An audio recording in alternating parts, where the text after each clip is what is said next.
కంచి గచ్చిబౌలి భూముల్లో పనులను తక్షణమే నిలిపివేయాలన్న సుప్రీంకోర్టు తదుపరి ఉత్తర్వులు ఇచ్చే వరకు ఎలాంటి చర్యలు చేపట్టవద్దని ఆదేశం.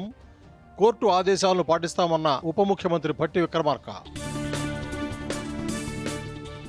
హెచ్సియు భూములపై సుప్రీంకోర్టు ఆదేశాలు స్వాగతించిన బీజేపీ బీఆర్ఎస్, వర్షంలోనే సంబరాలు చేసుకున్న యూనివర్సిటీ విద్యార్థులు.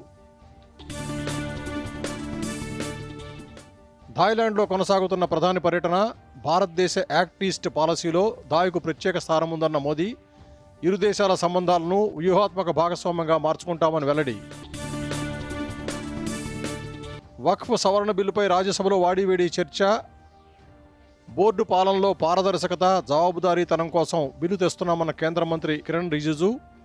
బిల్లులోని సవరణలను తప్పుపట్టిన కాంగ్రెస్, టీఎంసీ, డీఎంకే, ఆప్ పార్టీలు. హైదరాబాద్ సహా రాష్ట్రంలోని పలు ప్రాంతాల్లో భారీ వర్షాలు, అప్రమత్తంగా ఉండాలని అధికారులకు సీఎం ఆదేశం. ఉత్తర తెలంగాణ జిల్లాలకు ఆరెంజ్ అలర్ట్ జారీ చేసిన వాతావరణ శాఖ. ఈడెన్ గార్డెన్ వేదికగా కోల్కతాతో తలపడుతున్న హైదరాబాద్. టాస్ గెలిచి ఫీల్డింగ్ ఎంచుకున్న ఎస్ఆర్హెచ్, ధాటిగా ఆడుతున్న కేకేఆర్.